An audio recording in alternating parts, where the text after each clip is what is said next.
ધોરણ 6 ગુજરાતી સ્વાધ્યાયપોથી ભાગ 4 પાઠ 13 પરોપકારી મનુષ્યો એના આપણે સ્વાધ્યાયપોથીના પ્રશ્નોની ચર્ચા કરીએ. પ્રશ્ન 1 છે આપેલી વસ્તુનો ઉપયોગ જણાવો.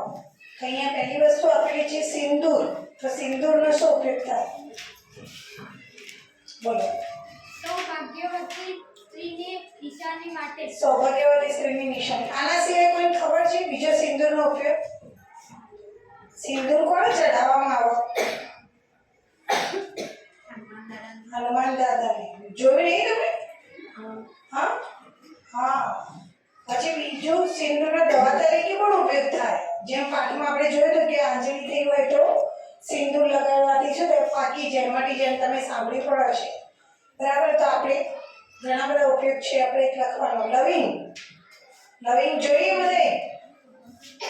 કાળી હોય કે ધોળી? બરાબર. તો જોઈ બોલો. રાંધવામાં ગેસ વપરાતો અપચો દૂર થાય. ગેસ, અપચો, પેટની તકલીફો દૂર થાય. એલચી. એલચી એટલે ઇલાયચી. ઇલાયચીનો ઉપયોગ બોલો બેટા. ચા બનાવવા રસોઈમાં હે ને આપણે ઇલાયચી વાળી ચા બનાવીએ ને. હા. કેસર. મીઠાઈ બનાવવા માટે. બરાબર. પછી દૂધમાં નાખીને પણ પીવામાં આવે ને કેસર વાળું દૂધ. હા. સૂંઠ. બોલો છે બે. ચા બનાવવા પેટની તકલીફો દૂર થાય છે. પેટની તકલીફો દૂર થાય. સૂંઠ એટલે આપણે જે આદુ ખાઈએ ને, આદુ અત્યારે એ સુકાઈ જાય એટલે શું કહેવાય એને? સૂંઠ. બરાબર. પ્રશ્ન 2 સાચો વિકલ્પ પસંદ કરીને લખો. લેખકે આંજળીનો કોઈ ઈલાજ કર્યો નહીં. તો આપણે અહીંયા 4 ઓપ્શન આપેલા છે કે ઉપચાર, આદેશ, સલાહ. તો એમાંથી આ લીટી તો મેં કરી. આપણે જાતે શોધવાનું કે કયો શબ્દ છે એનો અર્થ કયો થાય. તો બોલો પૂનમબેન. ઉપચાર. હા. અહીંયા લેખકે આંજળીનો ઈલાજ કર્યો નહીં. તો ઈલાજ એટલે શું થશે? ઉપચાર. તો આવી રીતે આપણે શોધવાનું. બરાબર વિકલ્પ. ચલો બીજું. લેખકના મિત્ર ક્રોધે ભરાઈ ગયા. બરાબર. હા. ક્રોધ એટલે શું થાય? ગુસ્સે. ઉભાડી થવાનો. બેઠા બેઠા જવાબ. ચલો. મારા ઘરડા માસી પૂજાનું ચંદન ઘસતા હતા. બોલો. વૃદ્ધ. ઘરડા માસી. ઘરડા એટલે શું થાય? વૃદ્ધ. બરાબર. સમાનાર્થી શબ્દો જ આપણે કહેવાના છે. લેખક પરદુખ ભંજન મનુષ્યની સલાહ જોતા હતા. બોલો બેટા. બોલો. બીજાના દુઃખોનો નાશ કરનાર. સરસ. Very good. પરદુખ ભંજન. બરાબર. પર એટલે બીજા, દુઃખ ભંજન એટલે બીજાનો દુઃખ લઈ લેનાર, એટલે કે બીજાના દુઃખોનો નાશ કરનાર. એને કહેવાય પરદુખ ભંજન. પરીક્ષામાં અર્થ પૂછાય તો આવડે કે નહીં? યાદ રાખજો. લેખકે ભલું ઈચ્છનારનો આભાર માન્યો. ભલું ઈચ્છનાર હોય કોઈ તો એને શું કહેવાય? હિતેચ્છુ. કોઈ તમારું ભલું ઈચ્છે તો એને શું કહેવાય? હિતેચ્છુ. એટલે કે તમારું હિત ઈચ્છનાર. હિતેચ્છુ. ઉદાહરણ પ્રમાણે વાક્ય બનાવીને લખો.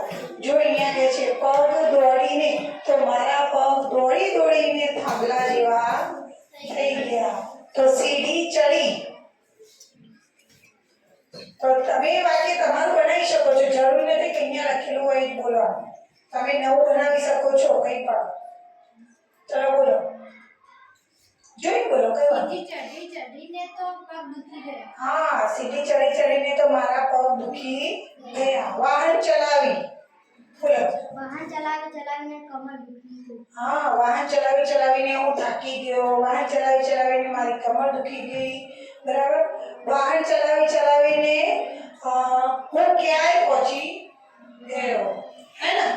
ઘણા વાક્ય બના. ચલો. આંખો જોઈ. બોલો એનિકા. એક નાટક આંખો જોઈ થાકી ગઈ. સરસ. Very good. એકનું એક નાટક આંખો જોઈ જોઈને થાકી ગઈ.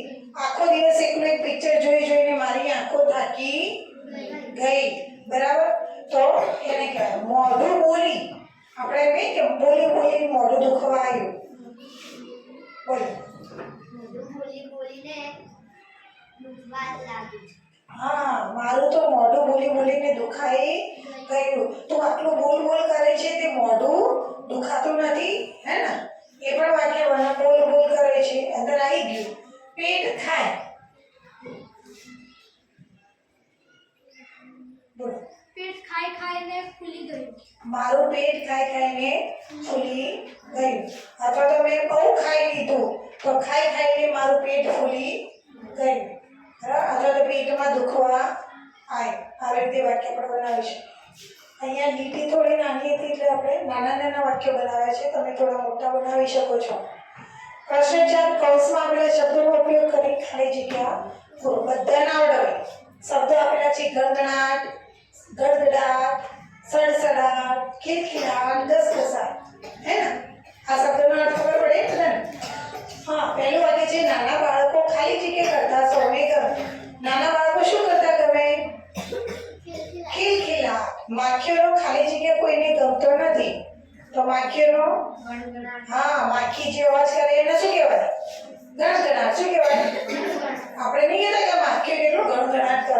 હા, નયન ખાલી જગ્યા વાંચે છે. વાંચવું આપણે શું કહીશું? બોલો. સડસડાટ. બરાબર. વાદળાઓનો ખાલી જગ્યા સંભળાય છે. બોલો. ગડગડાટ. વાદળાઓનો શું હોય ભાઈ? વાદળાઓનો શું હોય? બોલો. ગડગડાટ. હા, મોરના ખાલી જગ્યા ઊંઘે છે. બોલો, હું કેવી રીતે ઊંઘું? બોલો. ઘસઘસાટ. હા, સાચી વાત છે. અમે મારું ઊંઘવા વધારે જોઈએ. ઘસઘસાટ ઊંઘવા છો, હે ને? ચલો, પ્રશ્ન 5. આંજળીના ઉચ્ચાર બાબતે તમારા ઘરના સભ્યો શું માને છે એ લખો. તમારા ઘરના. બરાબર? તમને આંજળી થઈ હોય ત્યારે બધા મોસ્ટલી જોયું છોકરાને આંખો દુખવા આવે તો આંખોમાં તકલીફ થઈ હોય, આંજળી થઈ હોય તો દરેક જણ અલગ અલગ સલાહ આપે ને. પપ્પા કઈ કે, મમ્મી કઈ કે, ભાઈ તમને અલગ કે, મિત્ર કઈ અલગ કે. તો એ લખવાનું છે કે માતા શું કહે છે, પિતા શું કહે, બેન તમારા શું કહે, તમારા દાદીએ શું કીધું હતું, દાદાએ શું કીધું, ભાઈએ શું સલાહ આપી. તો એ તમારે ઘરે જઈને પૂછવાનું અને લખવાનું. ઓકે? ભાવ દર્શાવતું ચિત્ર દોરો. દેખાય? ચિત્ર દોરવાના તમારે. તો ભાવ દર્શાવવાનો. તમને આનંદ થયો હોય, ખુશી થઈ હોય તો દેખાય ચિત્ર. હા, દુઃખ હોય તો મોઢું લટકી જાય. ગુસ્સો, બરાબર, આશ્ચર્ય અને દિશા. ચલો, આ તો આપણે ચિત્ર દોર્યા. પણ કોઈ આવશે અહીંયા કઈ ભાવના એક્સપ્રેશન કરીને બતાવશે, અહીંયા કરીને બતાવશે. ચલો, આનંદનું કોણ કરીને બતાવશે? ખુશી વાળું એક્સપ્રેશન આવી જાય. આવો જલ્દી ફટાફટ. આનંદ માટે તૈયાર રહેજો ફટાફટ. દુઃખ માટે કોણ આવશે? અહીંયા કેમેરા આગળ એક્સપ્રેશન કરીને બતાવો. એટલે બતાવો. થોડો આનંદ, વધારે આનંદ હોય તો ઓકે. ચલો, દુઃખ માટે કોણ આવશે? ફટાફટ જલ્દી. દુઃખ માટે કોઈ નહીં. દુઃખના ભાવ કોઈને નહીં આવડતા. કોક તો હશે દુઃખી આત્મા આખો દે કરી કહેતો હશે. કોક તો હશે. જલ્દી આવો ફટાફટ. પૂનમબેન આવી જાવ. જલ્દી જલ્દી ઉભી રહો ફટાફટ. તો મજા આવે થોડું. અહીંયા આવડે તો ખરો એક્સપ્રેશન તમને ખબર પડે. કોઈ નહીં કરે દુઃખીનું. એક ને એક છોકરી આવી જાવ. જેવું આવડે એવું કરો. આવી જાય છે જલ્દી. તને કરો. હા, એને ફટાફટ. ચલો, એના ભાઈ ગુસ્સા માટે તૈયાર રહો. હા, તો આવી જાય દુઃખીનું.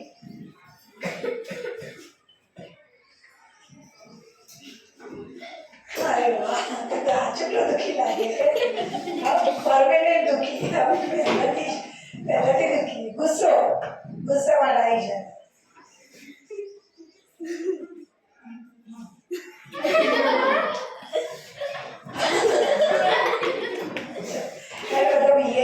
ચેનલ કોઈ હશે ને જોવા માટે ડોળા કરે તો આશ્ચર્ય એમ.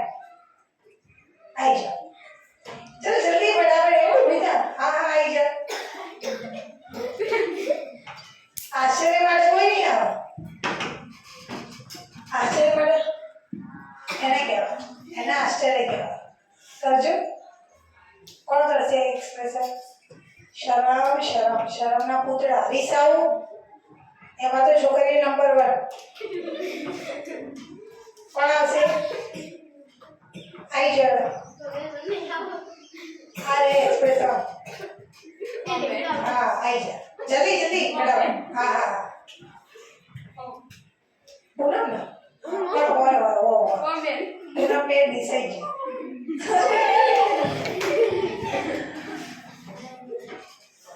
ઓકે ચાલો. પ્રશ્ન 7. ઉદાહરણ પ્રમાણે બીજા શબ્દો લખો. પાટલો તો ખાટલો તો બાટકો બાટલો આમાં બોલ્યા તમે. Very good. ચોપડો તો ચોપડી એટલું કોણ બોલી? ચોપડી ચોપડી. ચલો બીજું. રોટલા તો રોટલી. વાહ ભાઈ વાહ. રોટલો તો રોટલી. હજી શબ્દો છે ઘણા. બોલો. ટેકરો તો ટેકરી. ટેકરો ટેકરી. ઓકે બોલો. બાટલો તો બાટલી. આવી ગયું. બોલો. ગોટલો ગોટલી. વાહ ભાઈ વાહ. ગોટલો એટલા શું? ગોટલી તો ખબર છે મને. ગોટલો એટલા છે. ચલો સમાસ લખવાનો છે તમારે. ડોક્ટર અને દર્દી. દર્દી કોને કહેવાય? જે બીમાર હોય એને શું કહેવાય? દર્દી. બરાબર. જે દવા આપે એને શું કહેવાય? ડોક્ટર. તો ડોક્ટર અને દર્દી વચ્ચે વાતચીત થતી હોય તો શું વાતચીત થાય તમારે અહીંયા લખવાની છે. જેમ કે અહીંયા કોઈ આવશે ડોક્ટર અને દર્દી બની વાંચન કરવા માટે આપણે આવશે કોઈ? એક જણ એની જોડે આવી જાઓ બરાબર. જલ્દી ફટાફટ આવો. ખોટો વિડીયો વધારે લાંબો થાય. ચલો અહીંયા વાંચવાનું. હા. તમને શું થયું છે સાહેબ? ઊંઘ નથી આવતી. ઊંઘ નથી આવતી. કોઈ ટેન્શન છે? ટેન્શન તો છે જ. પછી પેટમાં દુખાવો પણ બહુ રહે છે. પણ બહુ રહે છે. હજી બીજી વાત કરવી આગળ? જાતે કરજો. કરો જાતે કરો. બોલો બોલો. તો કઈ નહીં. લો આ દવા આપો. લો આ દવા આપું. આમ કરજો. હા ટાઈમસર કરજો. દર્દીને મને એવું લાગે ડોક્ટર બીમાર હતા. દર્દી એટલી જોરથી દોડી છે ને આટલેથી જેમાં ડોક્ટર આપણે જેલમાં પૂરી દેવાના છે. હાલ આપણો ડોક્ટર પકડી જો જેલમાં પૂરી દે. ચલો પ્રશ્નના જવાબ. તમે ડોક્ટર પાસે ક્યારે ક્યારે જાઓ છો? બોલો. તાવ આવ્યો તારે. તાવ આવે ત્યારે. એટલે ટૂંકમાં બીમાર થઈએ ત્યારે. બીજું બીમાર થયા સિવાય ડોક્ટર જોડે જઈએ આપણે? હા આપણા સંબંધી હોય તો ના જઈએ? સંબંધી હોય તો જઈએ. બાકી તો બીમાર હોય તો જઈએ. ચલો. રામબાણ ઈલાજ એટલે શું? અને કહેતા કે આનો રામબાણ ઈલાજ છે. રામબાણ ઈલાજ એટલે શું કહેવાય? બોલો. રામબાણ ઈલાજ છે એટલે સંપૂર્ણ સાજા થઈ જાવ તેવી છે. એવી દવા.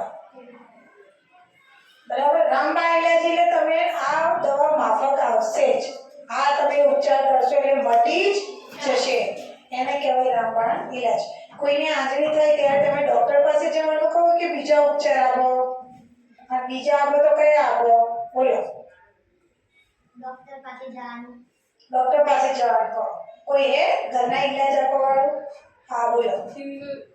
સિંદૂર લગાવવાનું કહો. બરાબર. હાસ્યથી સ્વાસ્થ્યને થતા લાભ વિશે જણાવો. હાસ્ય હસવાથી આપણને કેટલા લાભ થાય? બોલો. આપણું મન કેવું રહે? તંદુરસ્ત. અને મન ખુશ હોય તો તન પણ કેવું રહે? ખુશ. બરાબર. તમે કરેલું પરોપકારી કાર્ય લખો. પરોપકારી કાર્ય એટલે પર ઉપકાર એટલે બીજાને ઉપકાર. તમે બીજા ઉપર કદી ઉપકાર કર્યો છે? એટલે કે આનો મતલબ કોઈને મદદ કરી છે? તો એ મદદ કરી હોય તે તમારે ટૂંકમાં અહીંયા લખવાની છે. જેમ કે અહીંયા પહેલા કે મેં એકવાર એક નાના બાળકને તેની ખોવાયેલી પેન શોધી આપી હતી. બરાબર. એક બાળક રસ્તામાં પડી ગયું હતું તો એને સાચવીને ઘરે મૂકી આવી હતી. બરાબર. તો તમારે તમારા જે કાર્યો હોય લખવા. છઠ્ઠું, તમે જાણતા હો એવા હાસ્ય કલાકાર કે હાસ્ય લેખકના નામ જણાવો. હાસ્ય કલાકાર અને હાસ્ય લેખક અહીંયા મનુભાઈ પંચોળી લખ્યું છે, બીજા ઘણા બધા છે. બરાબર. અને હાસ્ય કલાકાર તો એટલે કલાકાર એટલે એક્ટર. બરાબર. જેમ કે જોની લીવર પિક્ચરમાં. બરાબર. હાસ્ય વાર્તા વર્તમાન પેપરની સામાયિકમાંથી મેળવી તમારા શબ્દોમાં લખો. હાસ્ય વાર્તા ટૂંકમાં લખવાની છે. અહીંયા જોક્સ જેવું છે. કોણ વાંચશે જોક્સ?